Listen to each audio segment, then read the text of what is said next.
Hello everyone, मैं हूँ रिमिता और आज मैं एक्सप्लेन करूंगी किंगडम सीजन 2 एपिसोड 3 को। तो चलिए बढ़ते हैं आज के एक्सप्लेनेशन की तरफ। ओपनिंग सीन में हमें जापान और कोरिया का युद्ध दिखाया जाता है जो कि आज से 3 साल पहले हुआ था और तब चो हक जो ने उस पौधे के बारे में अनहियोन को बताया था और वो अनहियोन से कहता है कि हमें इस पौधे का इस्तेमाल इस युद्ध में करना चाहिए जिससे कि वो जापानी सेना से जीत सकते हैं। लेकिन अनहियोन इसके खिलाफ थे। उनका मानना था कि दुनिया में ऐसा कोई भी पौधा नहीं है जो मरे हुए को जिंदा कर सकता है और अनहियोन इस पौधे का इस्तेमाल अपने सैनिकों पे नहीं करना चाहते थे। चो हक जो का अपना एक प्लान था। वो चाहता था कि वो इस पौधे का इस्तेमाल सुमंग गांव के बीमार लोगों पे करे ताकि उन्हें राक्षसों में बदल दिया जाए और फिर जापानी सेना पे छोड़ दिया जाए। लेकिन अनहियोन ऐसा नहीं करना चाहते थे। वो अपने लोगों को मरते हुए नहीं देख सकते थे। तभी हम देखते हैं कि जब अनहियोन जा रहे होते हैं तब चो हक जो अनहियोन पे एक राक्षस को छोड़ देता है जो एक चेन से बंधा हुआ था और कहता है कि ये अकेला ही जापानी सेना के लिए काफी होगा और वैसे भी सुमंग गांव के लोगों ने देश के लिए ऐसा कुछ भी नहीं किया है, इसलिए उनका ऐसे ही मर जाना सही है। जिसके बाद चो हक जो ने अपने सैनिकों को ये आदेश दिया कि सुमंग गांव के बीमार लोगों को मार दिया जाए और हम देखते हैं कि चो हक जो के सैनिकों ने वहाँ के लोगों को मार दिया था। हालांकि वहाँ के सैनिक भी ऐसा नहीं करना चाहते थे,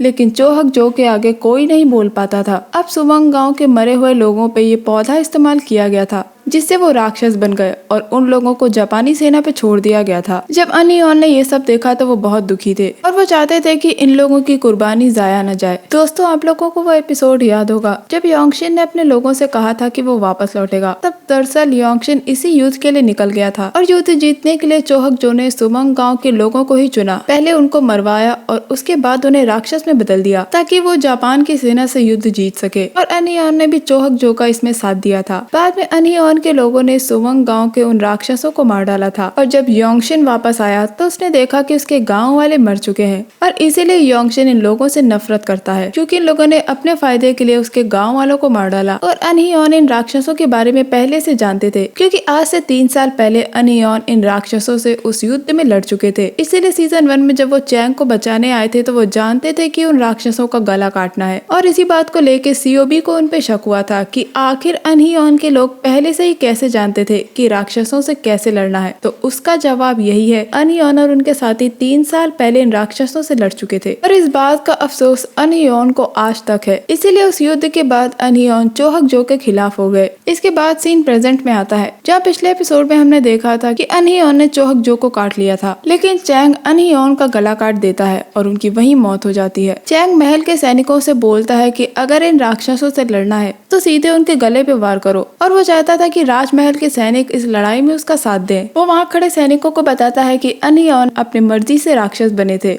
उनको अपने किए का पछतावा था और कहता है कि इस बीमारी के बारे में सीओबी सब जानती है। अब सीओबी इन सैनिकों के सामने उस बीमारी के बारे में सब कुछ बताती है कि कैसे इस पौधे के इस्तेमाल से महाराज को जिंदा किया गया और उनको राक्षस में बदल दिया गया ताकि आम जनता की नजरों में राजा जिंदा रहे। चो हक जो ने अपनी ताकत बनाए रखने के लिए ऐसा किया था। अब महल के सैनिक चैंग का साथ देने के लिए मान जाते हैं। चैंग जिन लोगों को पीछे छोड़ आया था वो अभी भी भूख से मर रहे थे और चैंग फैसला करता है कि वो इन लोगों तक खाना पहुंचाएगा, लेकिन बाहर राक्षस हर जगह थे। वहाँ तक खाना पहुँचाना इतना भी आसान नहीं था और इसके लिए भी चैंग ने कुछ सोच रखा था। हम देखते हैं कि चैंग ने कुछ लोगों को खाना लेके उस जगह की ओर भेज दिया था, लेकिन उन लोगों को पहाड़ी पे देख पाना मुश्किल था। इसीलिए चैंग ने फैसला किया कि उनकी गाड़ी पे एक पतंग बांध देगा ताकि ये लोग अगर पहाड़ी पे छुप भी जाएं तो उनके होने का पता चल सके। गाड़ी पे लगी पतंग की मदद से चैंग उन राक्षसों पे हमला करवा रहा था। ये तकनीक काम कर जाती है और ये लोग खाना लेके उस जगह पे पहुंच जाते हैं जहाँ पे लोग फंसे थे और एक आदमी वहाँ के लोगों को चैंग का संदेश देता है कि वो वक्त वक्त पे यहाँ खाना पहुँचाते रहेंगे। इसके बाद अब चो हक जो को देखते हैं जहाँ सीओबी उसे बचाने की कोशिश कर रही थी, लेकिन काटा हुआ हर इंसान राक्षस में नहीं बदलता। कुछ लोग उससे बीमार पड़ते हैं और उस बीमारी के साथ ही मर जाते हैं और यही चो हक जो के साथ हो रहा था क्योंकि उस पौधे से जिंदा किए गए इंसान के काटने पे राक्षस नहीं बनते। अब आप सोच रहे होंगे कि फिर सीजन 1 में वो लोग राक्षस कैसे बन गए, तो इसका जवाब भी मैं आपको डिटेल में अगले एपिसोड में दूंगी। तो अभी के लिए आगे बढ़ते हैं। सीओबी ब्योमपाल से कहती है कि चो हक जो के शरीर को गर्म रखने के लिए उन्हें कोई जड़ी बूटी ढूंढनी होगी। तब व्योमपाल उसे एक जड़ी बूटी दिखाता है जो पिछले महीने वो रानी के लिए लेने गया था और रानी ने इसका इस्तेमाल पिछले महीने किया था। ये जड़ी बूटी थी सपन बोट। इसे औरतों को तब दिया जाता है जब वो किसी बच्चे को जन्म देने वाली हो या जन्म दे चुकी हो, लेकिन रानी प्रेग्नेंट थी, तो इस वक्त वो इस जड़ी बूटी का इस्तेमाल क्यों कर रही है। और यही बात सीओबी को खटकती है। सीओबी व्योमपाल से वो जड़ी बूटी ले लेती है। इधर राजमहल के सैनिक चैंग को बताते हैं कि चोहक जो को लेके कोई भाग गया है और हम देखते हैं कि मोयोंग चोहक जो को लेके वहाँ से भाग गया था। उसके साथ सीओबी और व्योमपाल भी थे। मोयोंग ने चैंग को धोखा दिया और चैंग की सभी बातें आज तक मोयोंग ही महल तक पहुंचाता आ रहा था, लेकिन मोयोंग भी मजबूर था। दरअसल जब वो चैंग के साथ इस सफर पे निकला था तो सफर पे जाने से पहले उसने अपनी पत्नी को बाकी प्रेग्नेंट औरतों के साथ छोड़ दिया था। ये रानी और उसके भाई की चाल थी। उन लोगों ने मोयोंग की पत्नी को बंदी बना लिया था और रानी के भाई ने मोयोंग को ये धमकी दी थी कि अगर तुमने हेवेनचोक लायन का साथ नहीं दिया तो वो मोयोंग की पत्नी को मार डालेंगे। वो चाहते थे कि मोयोंग चैंग के बारे में सारी बात उन तक पहुँचाता रहे। इधर चैंग योंगशेन के साथ चोहक जो को ढूंढने के लिए निकल जाता है। इधर हम देखते हैं कि रॉयल कमांडर उस औरत को टॉर्चर कर रहा होता है जो कि सच उगलवाने के लिए उस औरत को टॉर्चर कर रहा था जिसने रानी का साथ दिया था उन औरतों को मरवाने में। तभी एक सैनिक रॉयल कमांडर को बताता है कि जिस रात ये लोग पालकी का पीछा कर रहे थे उस वक्त 3 पालकी नहीं बल्कि 6 पालकियां वहाँ से जा रही थी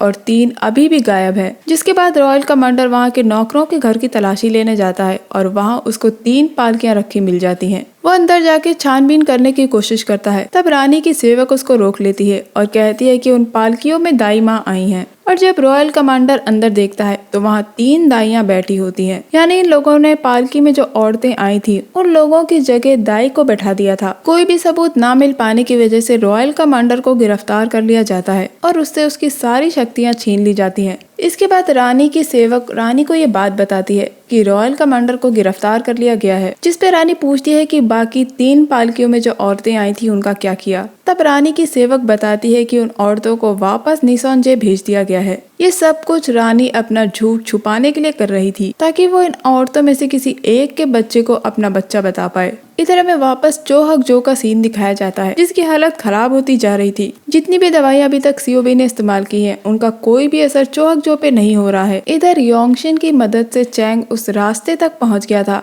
जहां से ये लोग गुजरे थे। सीओबी मोयोंग से चैंग के बारे में पूछती है कि चैंग वहां कब तक पहुंचेगा, जिस पर मोयोंग कहता है कि उन्हें अभी निकलना होगा और सीओबी समझ जाती है कि मोयोंग ने झूठ बोला। दरअसल चैंग ने चोहक जो को ले जाने का कोई भी आदेश नहीं दिया है। सीओबी कहती है कि वो जानती है कि मोयोंग ये सब किसी वजह से कर रहा है और कहती है कि उसे मोयोंग को बहुत ही जरूरी बात बतानी है और वो मोयोंग को वो जड़ी बूटी दिखाती है जो रानी इस्तेमाल कर रही थी। ये जानने के बाद मोयोंग इस जड़ी बूटी के बारे में चोहक जो से पूछता है, लेकिन चोहक जो कह देता है कि उसे कुछ नहीं पता। तभी बाहर से घोड़ों की आवाज आती है और जैसे ही मोयोंग बाहर देखने जाता है उस पे तीर चल जाते हैं और इन लोगों पे शाही सैनिकों ने हमला कर दिया था। मोयोंग उनसे लगातार लड़ रहा था लेकिन वो अपने आप को नहीं बचा पाता। ये लोग मोयोंग पे कई तीर चला देते हैं। तब व्योमपाल आता है और बताता है कि ये सब उसने किया है। उसी ने ये खबर शाही सैनिकों को दी थी क्योंकि चोहक जो ने उससे ऐसा करने के लिए कहा था। व्योमपाल सीओबी को अपने साथ चलने के लिए कहता है, जिस पे मोयोंग सीओबी को रोकता है और सीओबी से कहता है कि वो जाके पता लगाए कि आखिर सच क्या है।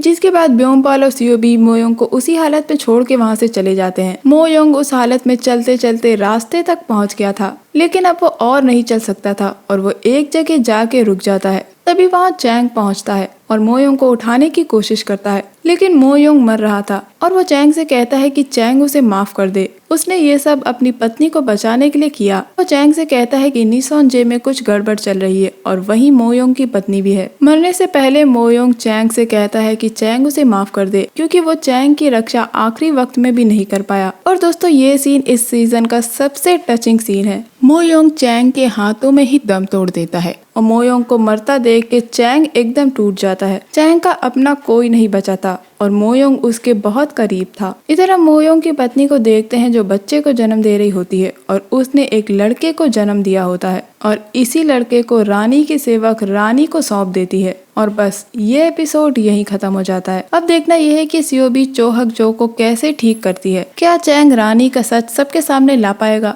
इसके बारे में हमें एपिसोड 4 में पता चलेगा, तो एपिसोड 4 का इंतजार जरूर करिएगा। तो दोस्तों ये था मेरा एक्सप्लेनेशन किंगडम सीजन 2 एपिसोड 3 को लेके। आई होप आपको ये एक्सप्लेनेशन पसंद आया होगा। आपको ये एक्सप्लेनेशन कैसा लगा मुझे कमेंट सेक्शन में जरूर बताइएगा। मैं मिलूंगी आपसे अगले वीडियो में। तब तक के लिए अपना बहुत ख्याल रखिए। Stay safe, keep hunting, lots of love.